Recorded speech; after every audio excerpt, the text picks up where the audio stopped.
sekalipun untuk menghakimi saudara, karena penghakiman hanya dari Tuhan, ya. Dan yang terakhir, kalau kita selalu menghormati Tuhan di dalam rumah Tuhan.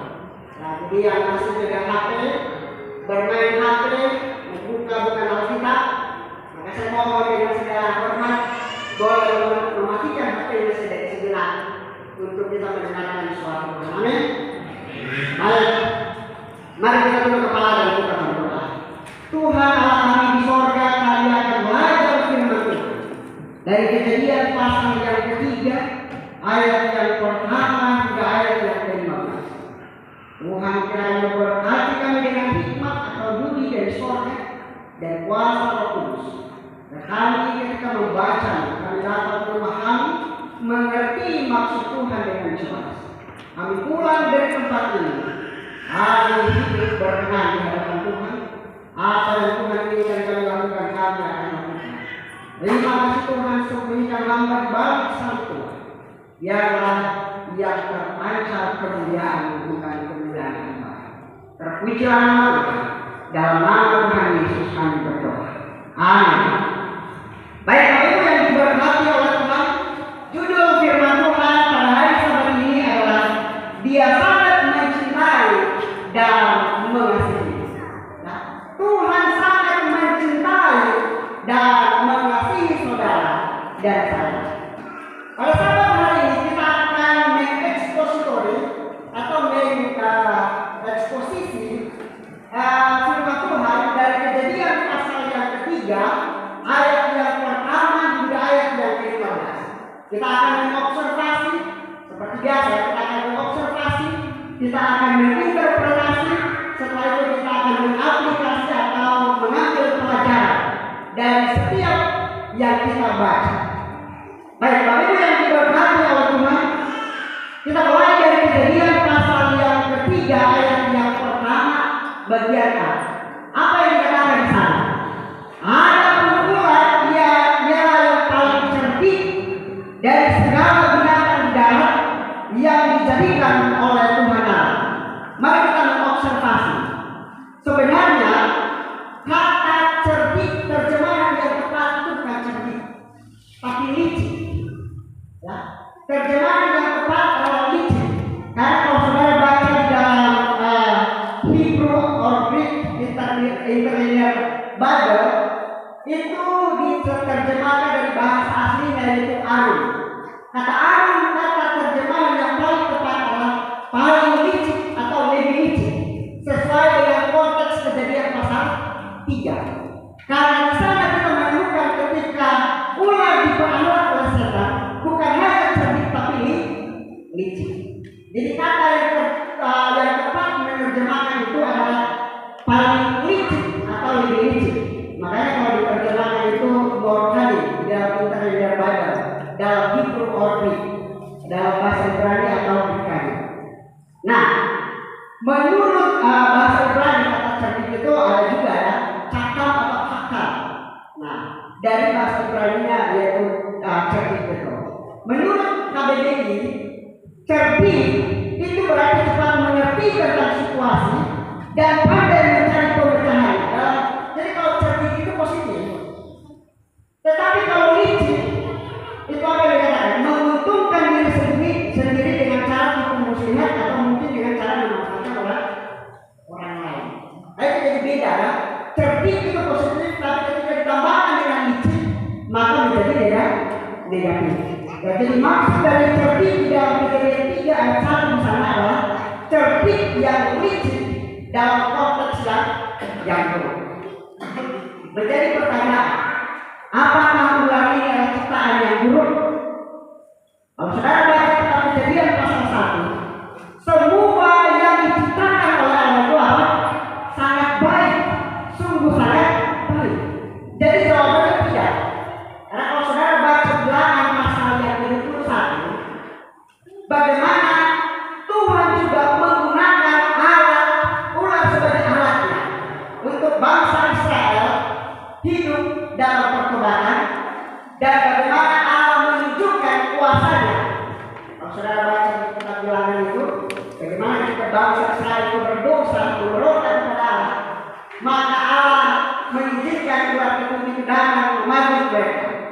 Ya, setiap yang ditabur akan mati. Dan Allah memberikan perintah kepada Musa untuk apa? Membuat ular tembaga. Jadi ketika bangsa itu mau hidup, maka mereka harus datang memandang kepada ular tembaga. Jadi pertanyaan apa Allah yang ciptaan dulu? Jawabannya tidak. Interpretasi. Ular itu adalah ciptaan yang baik. Namun ketika digunakan oleh setan sebagai alat untuk menggoda Allah, jatuh ke dalam dosa, maka ular itu menjadi ciptaan yang buruk. Ular itu adalah ciptaan yang baik, tapi ketika diperhalat oleh setan untuk membuat Hawa menjatuh ke dalam dosa dan Adam, maka menjadi ciptaan yang buruk. Apa aplikasinya? Kita manusia adalah ciptaan yang baik. Kita dikatakan ketika diciptakan kita adalah ciptaan yang sungguh baik. Dan perhatikan baik-baik. Ketika kita manusia mengizinkan diri kita diperhalat oleh setan untuk membawa, membuat, mengajak orang lain jatuh ke dalam dosa atau meninggalkan kebenaran, maka kita akan menjadi ciptaan yang dari sempurna atau baik menjadi ciptaan yang buruk. Hati-hati Bapak Ibu yang diberkati oleh Tuhan. Kita ciptaan yang baik. Hanya ketika kita mengizinkan diri kita diperhalat oleh setan untuk membawa kita jatuh ke dalam dosa, maka kita menjadi ciptaan yang buruk. Kita lanjut ke Kejadian pasal 3 ayat 1b dan sampai Kejadian pasal 3 ayat 5. Ular itu berkata kepada perempuan itu, tentulah Allah berfirman, semua pohon dalam taman ini jangan kamu makan buahnya, bukan? Kita langsung lompat ke Kejadian 3 ayat 2. Lalu satu perempuan itu kepada ular itu, buah pohon-pohon dalam taman ini boleh kami makan, tetapi tentang buah pohon yang ada di tengah-tengah taman, Allah berfirman, jangan kamu makan ataupun raba buah itu, nanti kamu akan mati. Tetapi ular itu berkata kepada perempuan itu, sekali-sekali kamu tidak akan mati. Tetapi Allah mengetahui bahwa pada waktu kamu memakannya, matamu akan terbuka dan kamu akan menjadi seperti Allah, tahu tentang yang baik dan yang jahat. Saudara perhatikan baik-baik. Perintah dalam Kejadian pasal 2 ayat ke-16 dan ke-17. Perintahnya begini. Allah memberi perintah kepada manusia itu, ya. Semua pohon dalam taman ini boleh kamu makan buahnya dengan bebas. Tetapi pohon pengetahuan tentang yang baik dan yang jahat itu janganlah kamu makan buahnya. Sebab pada hari yang kamu makannya pasti akan kau mati. Saudara lihat baik-baik. Cerdik dan licik yang setan ini menggunakan ular. Di dalam Kejadian pasal 3 ayat 1b, dia mengurangi firman Allah. Dia mengutip firman Allah tapi mengurangi. Buktinya adalah dia berkata kepada Hawa, tentulah Allah berfirman, semua pohon dalam taman ini jangan kamu makan buahnya, bukan?